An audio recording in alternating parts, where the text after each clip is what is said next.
Hello friends, स्वागत है आपका अपने YouTube channel PS coaching centre पे।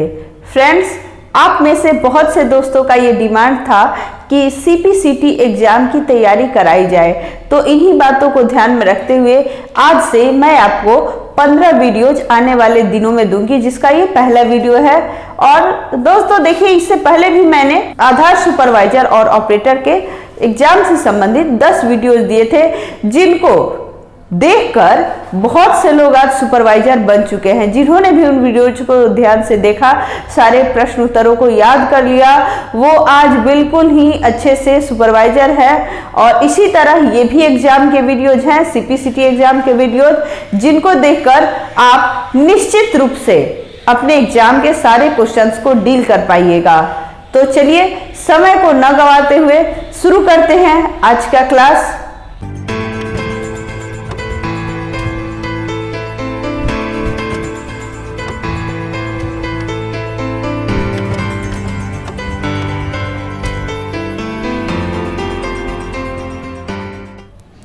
आज के वीडियो का पहला क्वेश्चन है,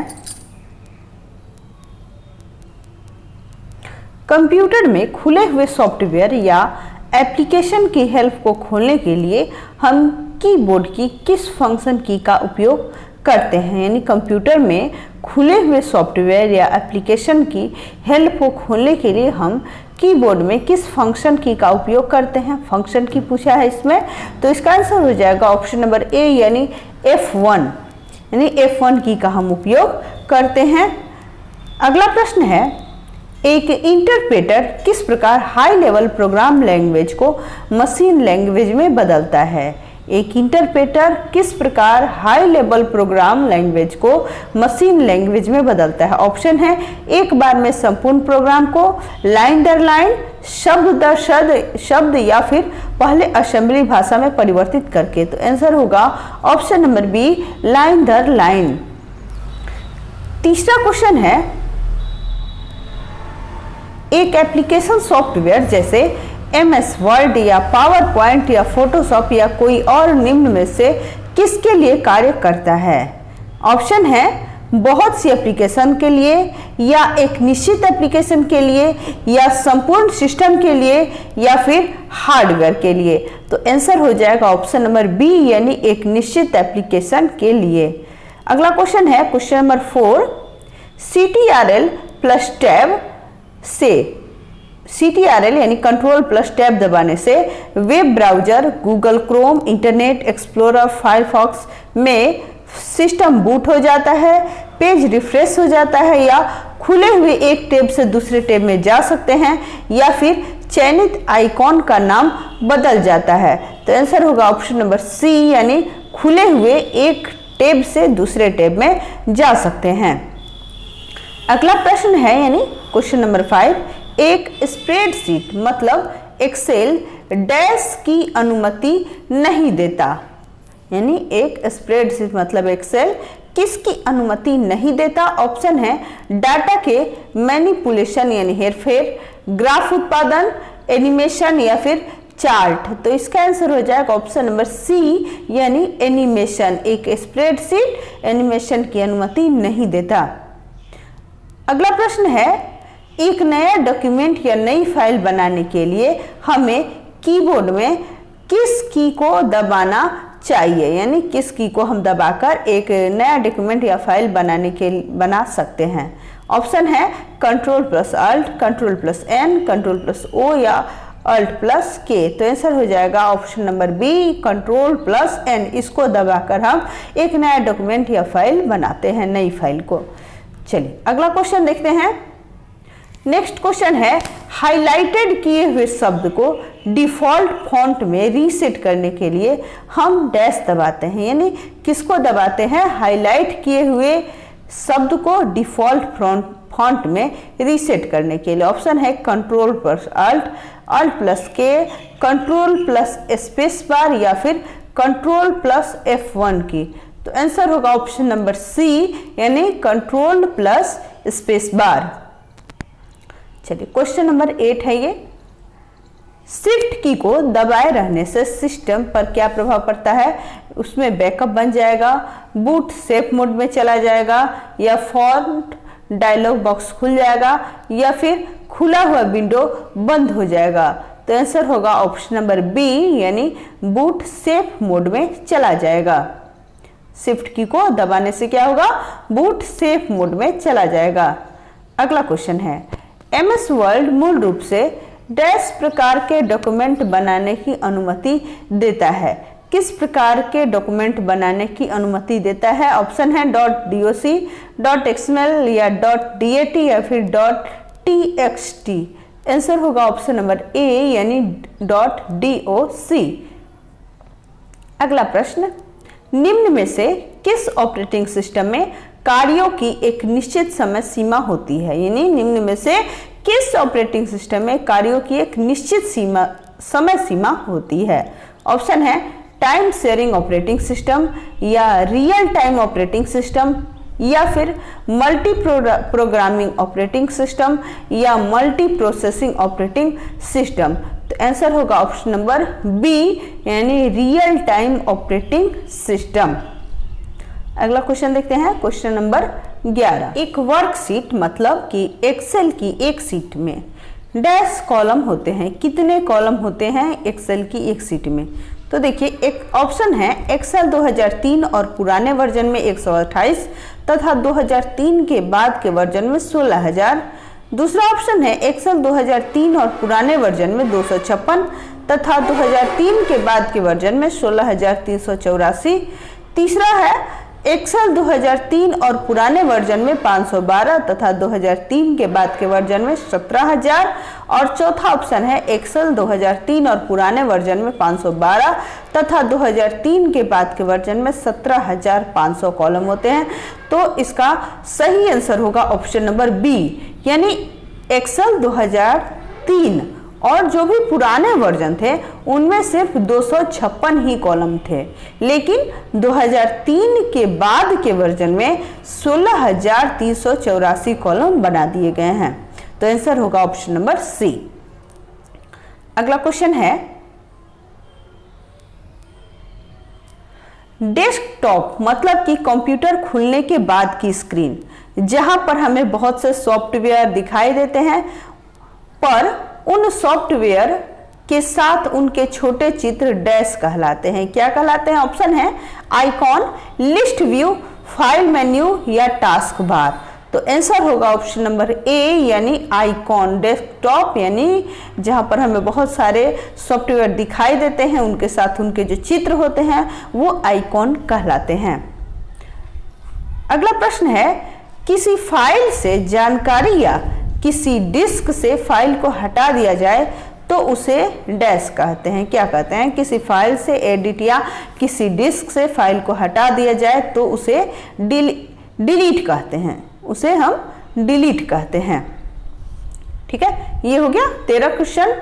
14वां क्वेश्चन है, डेस्कटॉप के करंट सामग्री को रिफ्रेश करने के लिए किस की का प्रयोग किया जाता है? यानी डेस्कटॉप के कंटेंट सामग्री को रिफ्रेश करने के लिए किस फंक्शन की का उपयोग किया जाता है? तो आंसर होगा F5।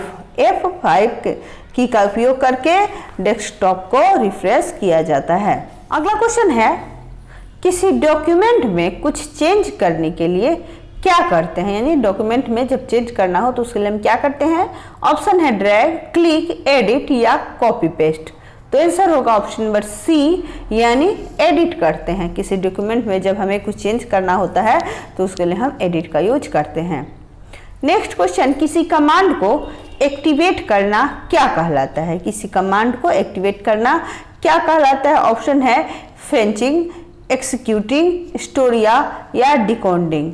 तो आंसर होगा ऑप्शन नंबर बी, एक्सिक्यूटिंग, यानी इसके द्वारा हम किसी कमांड को एक्टिवेट करते हैं। चलिए अगला क्वेश्चन देखते हैं।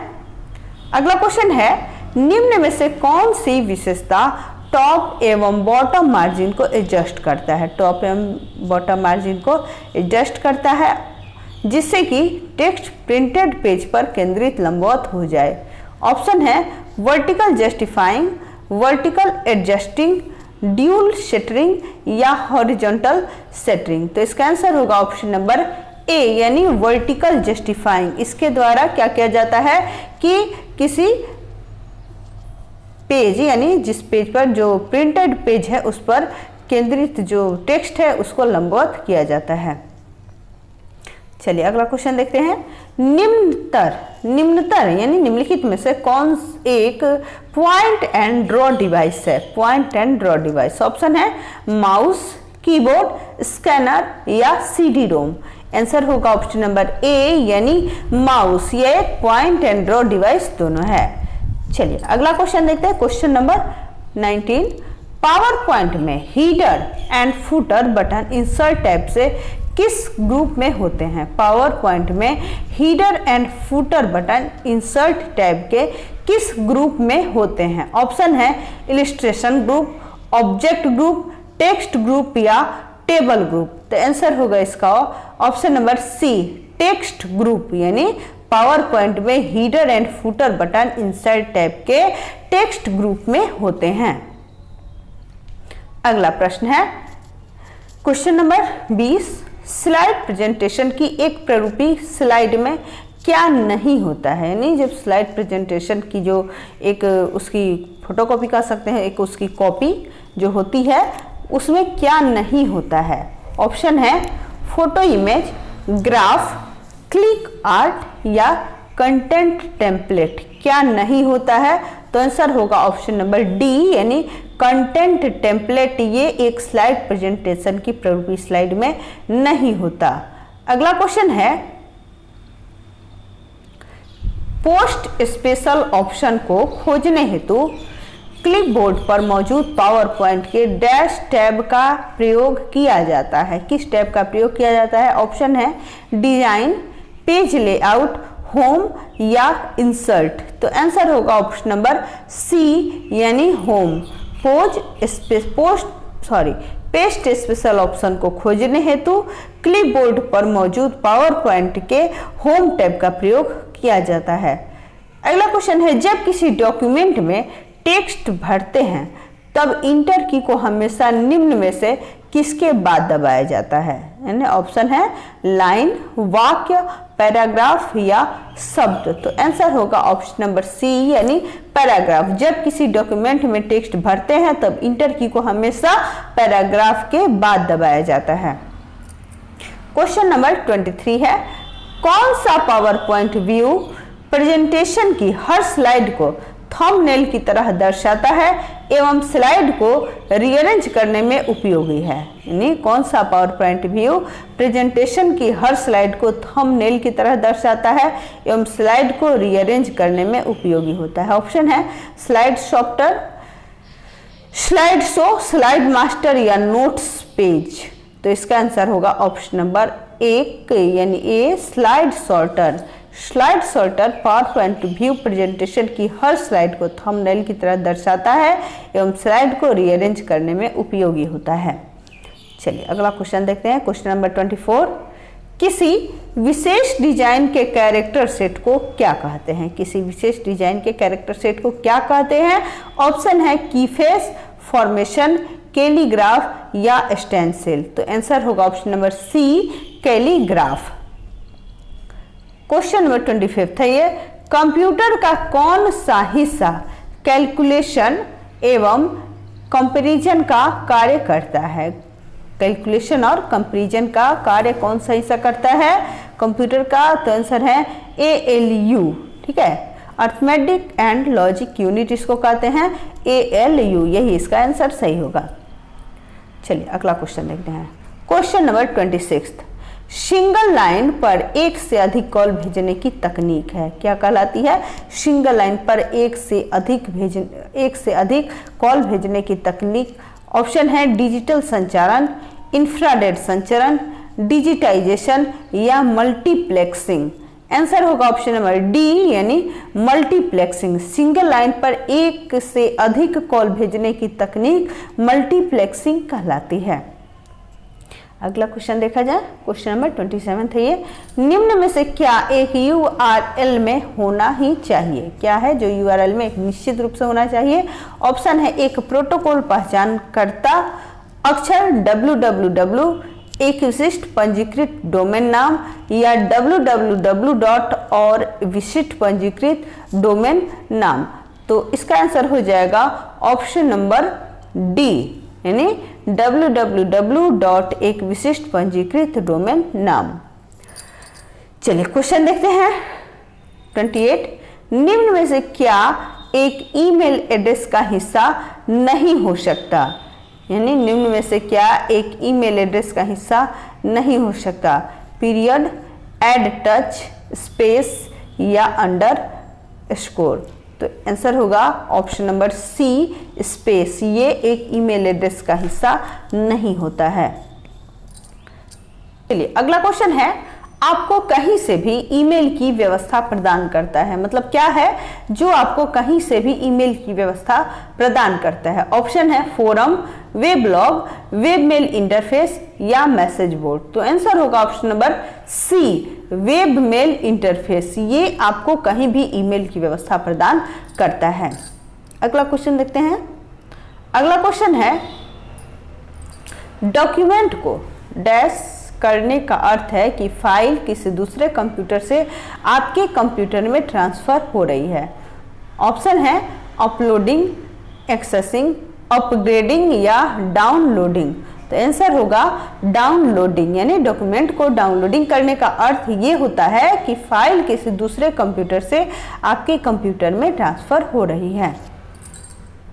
अगला क्वेश्चन है, डैश यूजर को किसी ऑनलाइन साइट पर फाइल अपलोड करने की परमिशन देता है ताकि वे किसी अन्य एप्लीकेशन से देखी एवं एडिट की जा सके। ऑप्शन है general purpose application, Microsoft Outlook, web hosted तकनीक या ऑफिस लाइव। तो आंसर होगा option number C, web hosted तकनीक। यानी वेब होस्टेड तकनीक जो है ये यूजर को किसी ऑनलाइन साइट पर फाइल अपलोड करने की परमिशन देता है ताकि वे किसी अन्य एप्लीकेशन से देखी एवं एडिट की जा सके।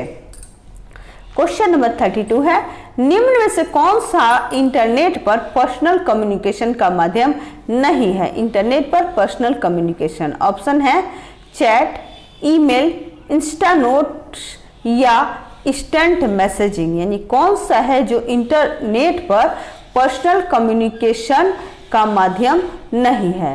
आंसर होगा option number C, insta notes. ये इंटरनेट पर पर्सनल कम्युनिकेशन का माध्यम नहीं होता है, insta notes. Option number C इसका सही आंसर होगा। क्वेश्चन नंबर 33, वे किसी यूटिलिटी प्रोग्राम है, वे विशेष यूटिलिटी प्रोग्राम है जो कि इंटरनेट तथा वेब को ईजीएम से बनाते हैं। कौन से हैं यूटिलिटी प्रोग्राम जो किसी विशेष इंटरनेट और वेब को ईजीएम से बनाते हैं?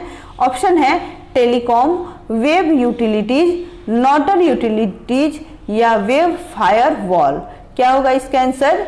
इसका आंसर होगा option number B, web utilities. ये एक विशेष यूटिलिटी प्रोग्राम है जो इंटरनेट तथा वेब को इजी एवं सेफ बनाते हैं। ऑप्शन नंबर बी सही आंसर है। क्वेश्चन नंबर 34 है, वेबसाइट देखने के लिए बने प्रोग्राम को डैश कहते हैं। क्या कहते हैं वेबसाइट देखने के लिए बने प्रोग्राम को? ऑप्शन है वर्ड प्रोसेसर, स्प्रेडशीट, ब्राउजर या वेब ट्यूअर। क्या कहते हैं इसको? तो इसको कहते हैं ब्राउजर। वेबसाइट देखने के लिए बने प्रोग्राम को ब्राउजर कहा जाता है। ऑप्शन नंबर सी सही आंसर होगा। क्वेश्चन नंबर 35 है, डैश एक ऐसा कंप्यूटर नेटवर्क है जो कि संस्था के इंटरनेट के बाहर से कंट्रोल एक्सेस की अनुमति प्रदान करता है। ऑप्शन है प्रोटोकॉल, फायरवॉल, एक्स्ट्रानेट या इंट्रानेट। क्या होगा इसका आंसर? तो इसका आंसर हो जाएगा ऑप्शन नंबर सी, यानी एक्स्ट्रानेट। एक्स्ट्रानेट एक ऐसा कंप्यूटर नेटवर्क है जो कि संस्था के इंट्रानेट के बाहर से कंट्रोल एक्सेस की अनुमति प्रदान करता है। ऑप्शन नंबर सी सही आंसर है। अगला क्वेश्चन है, वेब पेज का यूज करते समय एप्लीकेशन लेयर डैश प्रोटोकॉल का प्रयोग करती है। ऑप्शन है HTTP, SMTP, FTP या SMTP एंड FTP दोनों? ये क्वेश्चन नंबर 36 है, तो इसका आंसर होगा ऑप्शन नंबर ए यानी HTTP। वेब पेज का यूज करते समय एप्लीकेशन लेयर HTTP प्रोटोकॉल का प्रयोग करती है। क्वेश्चन नंबर 37, एक वेब पेज को रीलोड करने के लिए डैश को दबाना चाहिए। किसे दबाना चाहिए? एक वेब पेज को रीलोड करने के लिए ऑप्शन है रीडू, रिफ्रेश, रिस्टोर या कंट्रोल। तो इसका आंसर हो जाएगा ऑप्शन नंबर बी यानी रिफ्रेश। एक वेब पेज को रीलोड करने के लिए रिफ्रेश को दबाना चाहिए। क्वेश्चन नंबर 38 है कि अगर आप किसी एक वेबसाइट को बार बार देखते हैं तो हर बार एड्रेस टाइप करने के बजाय आप उसे क्या करेंगे?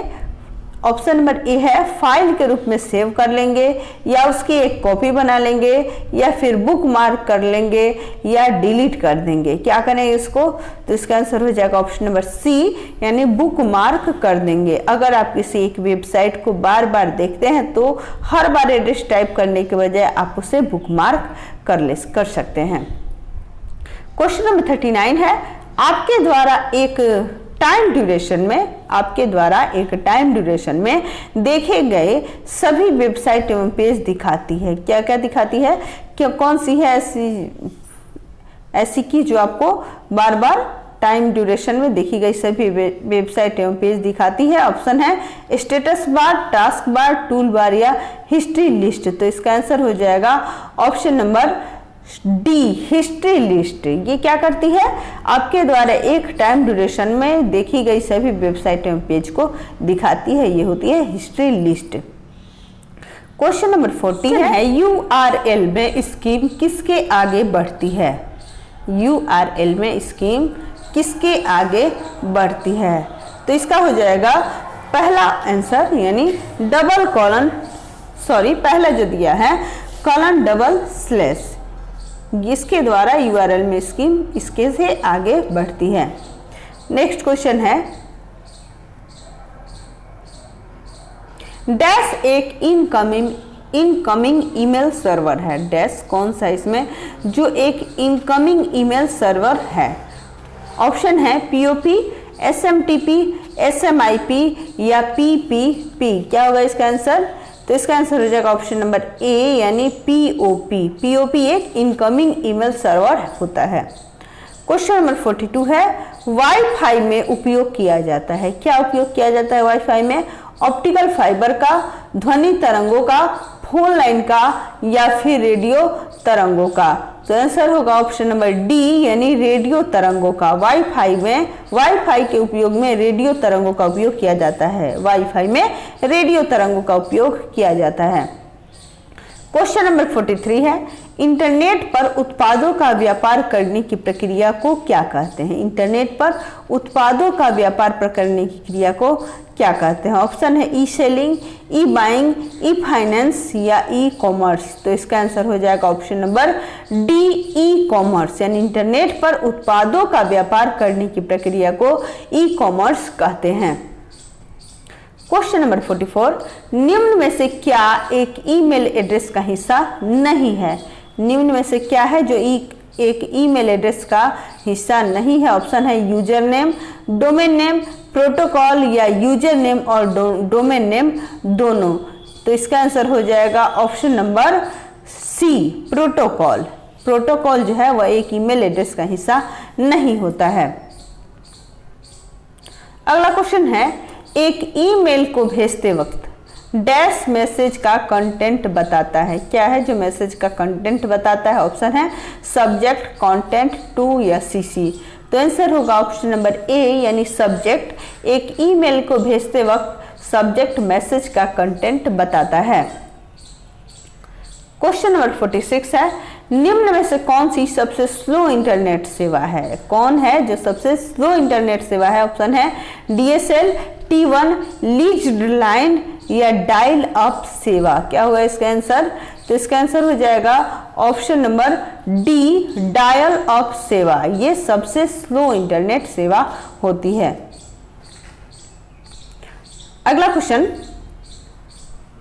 क्वेश्चन नंबर 47 यानी एक ऐसा नेटवर्क उपकरण जो अलग प्रकार की केबल वाले दो लोकल नेटवर्कों के बीच एक बढ़िया कनेक्शन स्थापित करता है। ऑप्शन है हब, स्विच, ब्रिज या रिपीटर। तो इसका आंसर होगा ऑप्शन नंबर सी यानी ब्रिज। ये ब्रिज है, इसके द्वारा मतलब ये नेटवर्क उपकरण है जो अलग प्रकार की केबल वाले दो लोकल नेटवर्कों के बीच एक बढ़िया कनेक्शन स्थापित करता है। क्वेश्चन नंबर 48 है फाइलों को ट्रांसफर एवं मैसेज को एक्सचेंज करने में हमें कौन सी यूटिलिटी का उपयोग करना चाहिए। ऑप्शन है www, वेब ब्राउजर, ईमेल या हाइपर टेक्स्ट। यानी फाइलों को ट्रांसफर एवं मैसेज को एक्सचेंज करने के लिए हमें कौन से यूटिलिटी का उपयोग करना चाहिए। तो आंसर हो जाएगा ऑप्शन नंबर सी यानी ईमेल। क्वेश्चन नंबर 49 देखते हैं। क्वेश्चन नंबर 49 है एक ईमेल एड्रेस को याद करने की समस्या से छुटकारा पाने हेतु हमें किसका उपयोग करना चाहिए। ऑप्शन है browser, search engine, birthday list या फिर एड्रेस बुक। किसका उपयोग करना चाहिए हमें। तो आंसर होगा इसका ऑप्शन नंबर डी यानी एड्रेस बुक। एक ईमेल एड्रेस को याद करने की समस्या से छुटकारा पाने के हेतु हमें एड्रेस बुक का प्रयोग करना चाहिए। क्वेश्चन नंबर 15 है एक ईमेल अकाउंट में बने हुए स्टोरेज को क्या कहते हैं। एक ईमेल अकाउंट में बने हुए स्टोरेज को क्या कहते हैं। ऑप्शन है अटैचमेंट, हाइपरलिंक, मेल बॉक्स या आईपी एड्रेस। तो आंसर होगा option number C mail box. एक ईमेल अकाउंट में बने हुए स्टोरेज को मेल बॉक्स कहते हैं। तो चलिए इसी के साथ आज का वीडियो यहीं पे समाप्त करते हैं।